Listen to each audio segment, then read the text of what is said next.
نحمده ونصلي على رسوله الكريم أما بعد فأعوذ بالله من الشيطان الرجيم بسم الله الرحمن الرحيم عن البراء بن عازب رضي الله تعالى عنه قال أمرنا رسول الله صلى الله عليه وسلم بسبع: عيادة المريض وإتباع الجنائز وتشميت العاطس ونصر الضعيف وعون المظلوم وإفشاء السلام وإبرار المقسم أو كما قال عليه الصلاة والسلام۔ معزز سامعین کرام، حضرت براء ابن عازب رضی اللہ تعالی عنہ ارشاد فرماتے ہیں کہ پیارے آقا حضور اقدس صلی اللہ علیہ وسلم نے ہمیں 7 باتوں کا حکم فرمایا ہے،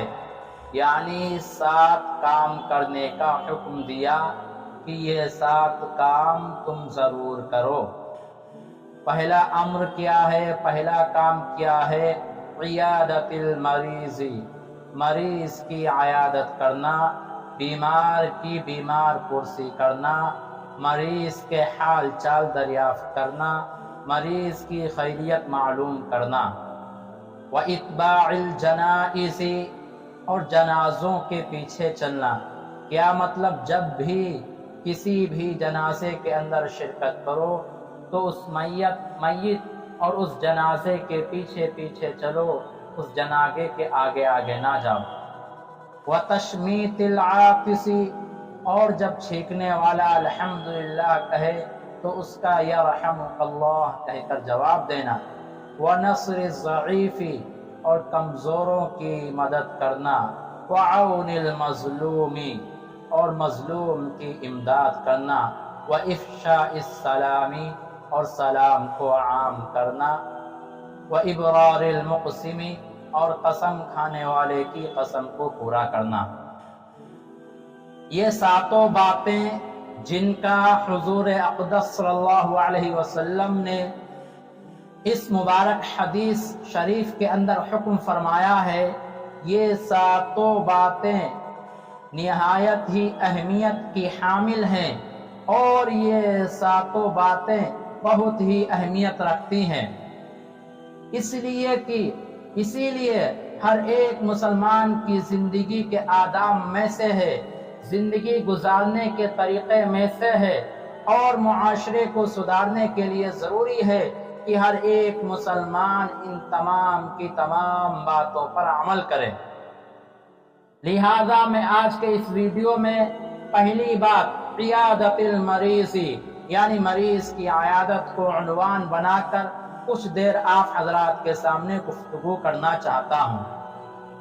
سب سے پہلی بات کہ جس کا حضور اقدس صلی اللہ علیہ وسلم نے اس مبارک حدیث کے اندر حکم فرمایا ہے، وہ بات یہ ہے کہ بیمار کی بیمار پرسی کرنا، مریض کی عیادت کرنا، کیونکہ یہ ایک ایسا امر ہے کہ جو ایک مسلمان کے دوسرے مسلمان کے اوپر حقوق ہیں، ان حقوق میں سے بھی ہے، اور ہم میں سے بہت سے مسلمان ایسے ہیں کہ جو اس بات پر عمل بھی کرتے ہیں، اور بہت سے ایسے مسلمان ہیں کہ جو اس پر عمل نہیں کرتے ہیں۔ دنیا میں شاید ہی کوئی ایسا انسان ہوگا کہ جس نے زندگی میں کبھی بھی کسی کی عیادت نہ کی ہو، لیکن دوستوں اور ساتھیوں،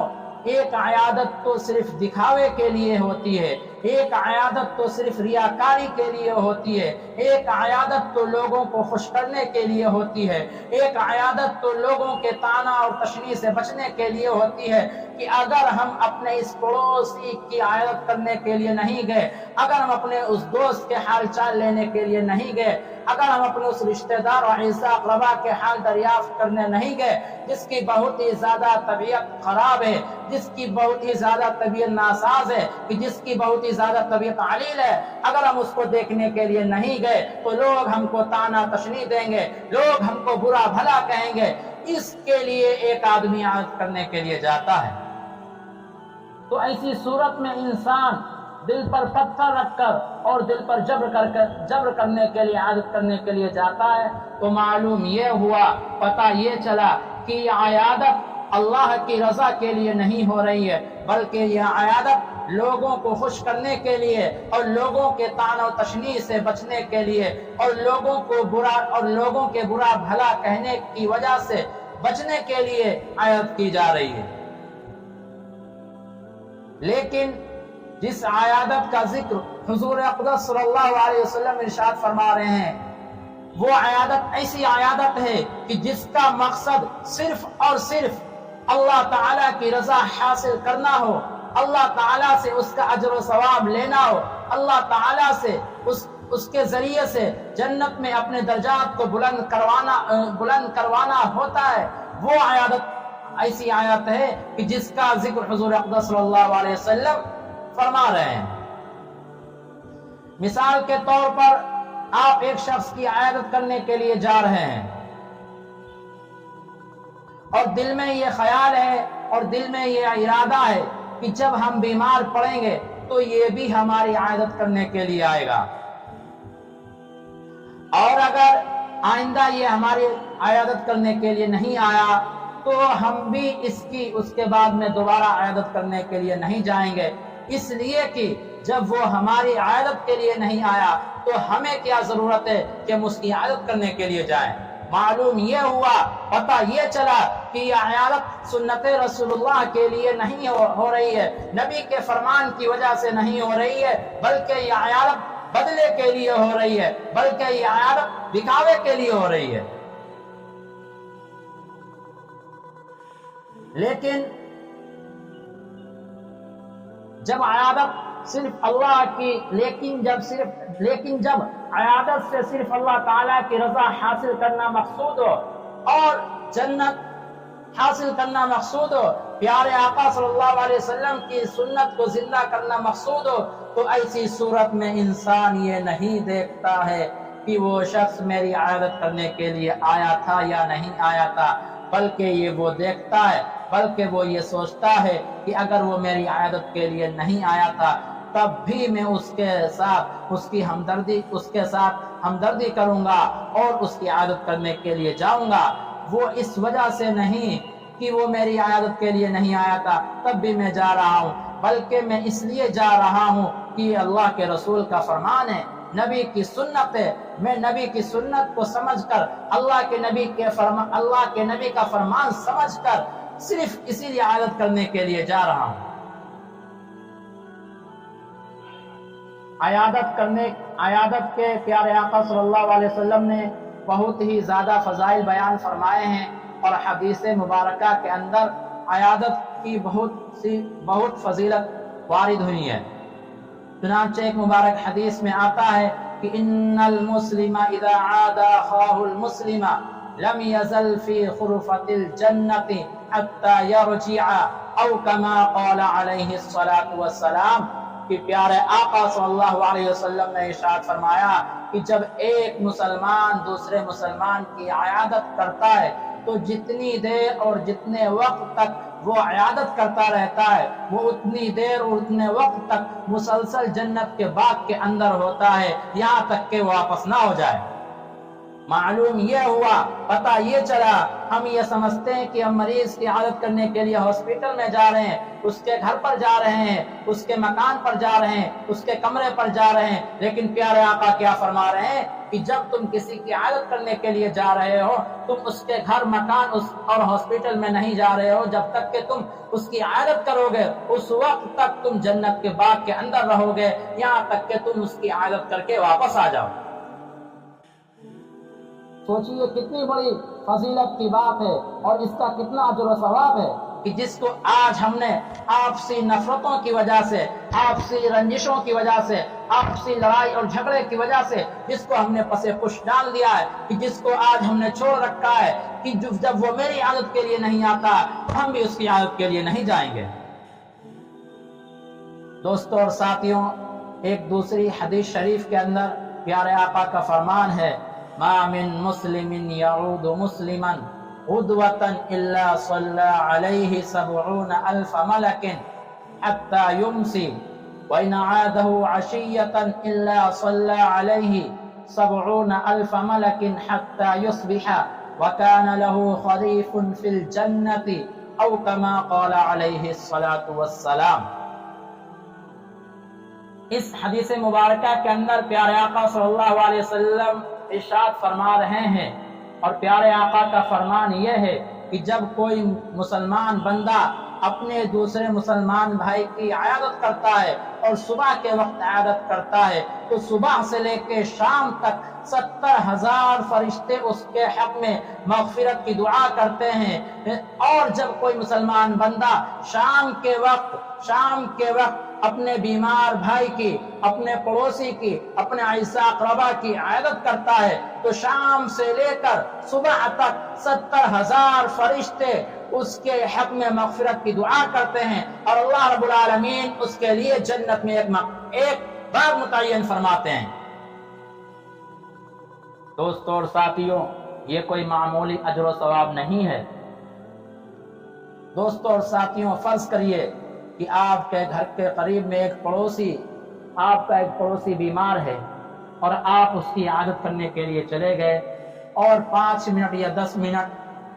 کے اندر عیادت کر کے واپس آ گئے، اور اب آپ 5 منٹ اور 10 منٹ کے اندر اتنے عظیم الشان اجر کے مستحق ہو گئے۔ آپ کے حق میں 70,000 فرشتے دعا کریں گے، آپ کے لیے جنت میں ایک باغ متعین کر دیا جائے گا۔ تو کیا پھر بھی آپ یہ دیکھیں گے کہ وہ میری عیادت کے لیے آیا تھا یا نہیں تھا؟ اگر اس نے 70,000 فرشتوں کی دعائیں نہیں لی، اگر اس نے 70,000 فرشتوں سے اپنے حق میں مغفرت کی دعا نہیں کروائی، اگر اس نے یہ اجر و ثواب حاصل نہیں کیا، اگر اس نے یہ فضیلت حاصل نہیں کی، اس نے یہ مقام حاصل نہیں کیا، اور اس نے اپنے لیے جنت میں ایک باغ متعین نہیں کیا، تو کیا پھر بھی تم یہ کہو گے کہ مجھے بھی یہ ثواب نہیں چاہیے، مجھے بھی یہ اجر نہیں چاہیے، مجھے بھی 70,000 فرشتوں کی دعائیں مغفرت نہیں، مجھے بھی 70,000 فرشتوں کی دعا نہیں چاہیے، مجھے بھی ایک جنت میں باغ نہیں چاہیے؟ وہ اس لیے نہیں چاہیے کہ میرے پڑوسی کو نہیں چاہیے، میرے رشتہ دار کو نہیں چاہیے، میرے اعزاء اقربا کو نہیں چاہیے۔ جب اس کو بھی نہیں چاہیے تو ہمیں بھی نہیں چاہیے۔ دوستوں اور ساتھیوں، دنیا کی ایک مثال دے کر میں آپ کو سمجھاتا ہوں کہ اگر آپ کے محلے میں یا آپ کے گاؤں کا کوئی پردھان ہو، یا آپ کے محلے کا کوئی سباسد ہو، یا کوئی اور نیتا ہو، ودھایک ہو، سانسد ہو، اور وہ یہ اعلان کروا دے کہ جہاں تک میری حکومت ہے، جس علاقے میں میری حکومت ہے، اور جہاں کا میں ودھایک ہوں یا چیئرمین ہوں یا سباسد ہوں یا پردھان ہوں جس گاؤں کا، ان تمام لوگوں میں سے جو شخص بھی میرے پاس، میرے آفس میں یا میرے گھر میں 10 منٹ یا 5 منٹ کے لیے آئے گا اور میرے پاس بیٹھے گا اور میرے حال چال معلوم کرے گا، تو کیا ہم میں سے کوئی ایسا شخص ہے کہ جو 5 منٹ یا 10 منٹ اپنے اس نیتا کے پاس نہیں جائے گا؟ ضرور جائے گا، دوڑ کر جائے گا، بھوکا رہ کے جائے گا، پیاسا رہ کے جائے گا، بیمار ہوگا تب بھی جائے گا، ہر حال میں جائے گا، اس لیے کہ ہماری نظر کے اندر دنیا کی تو قیمت ہے، دنیا کے روپیہ و پیسے کی حیثیت ہے، لیکن جو ہمارے آقا ارشاد فرما رہے ہیں اس ارشاد کی کوئی حیثیت نہیں ہے۔ بہرحال دوستوں اور ساتھیوں، ایک بات میں آپ کو اور بتلاتا چلوں کہ اگر مریض اور بیمار شخص ایسا ہے کہ جس کے طرف سے دل میں تمہارے کراہت ہے، دل اس کی طرف سے کھلا ہوا نہیں ہے، اور طبیعت کو اس سے مناسبت نہیں ہے، اور انسان کا مزاج اس سے مانوس نہیں ہے، پھر بھی اگر تم اس کی عیادت کرنے کے لیے جاؤ گے تو اللہ رب العالمین اس پہ تمہیں دوہرا اجر عطا فرمائیں گے۔ ایک اجر تو عیادت کرنے کا، اور دوسرا اجر ہمدردی کرنے کا۔ وہ اس طرح سے کہ تمہارے دل میں اس کے لیے کراہت تھی، تمہارا دل اس کی طرف سے کھلا ہوا نہیں تھا، اس کراہت کے باوجود بھی تم اس کی عادت کرنے کے لیے گئے، تم نے اس کے ساتھ ہمدردی کا معاملہ کیا، تو اللہ رب العالمین بھی تمہارے ساتھ ہمدردی کا معاملہ فرمائیں گے، تو اللہ رب العالمین وہ اجر تو تم کو عطا ہی فرمائیں گے جو پیارے آقا نے مریض کی عادت پہ فرمایا ہے، وہ یقین بالیقین اور ضرور بالضرور آپ کو ملے گا، لیکن اس کے ساتھ ساتھ میں آپ کو ایک اجر اور ملے گا، وہ یہ کہ تم نے اس کے ساتھ ہمدردی کی ہے۔ اس لیے دوستوں اور ساتھیوں، میں کہنا چاہوں گا کہ آپسی رنجشوں کی وجہ سے، آپسی لڑائی جھگڑوں کی وجہ سے، آپسی عداوتوں کی وجہ سے، آپسی نفرتوں کی وجہ سے پیارے آقا صلی اللہ علیہ وسلم کی سنت کو نہ چھوڑیے، بلکہ کچھ بھی ہو جائے ہر حال میں پیارے آقا صلی اللہ علیہ وسلم کی اس سنت کے اوپر ضرور عمل کریے۔ اللہ رب العالمین سے دعا ہے کہ اللہ رب العالمین ہمیں اور آپ کو کہنے سننے سے زیادہ عمل کرنے کی توفیق عطا فرمائے۔ وآخر دعوانا الحمدللہ رب العالمین۔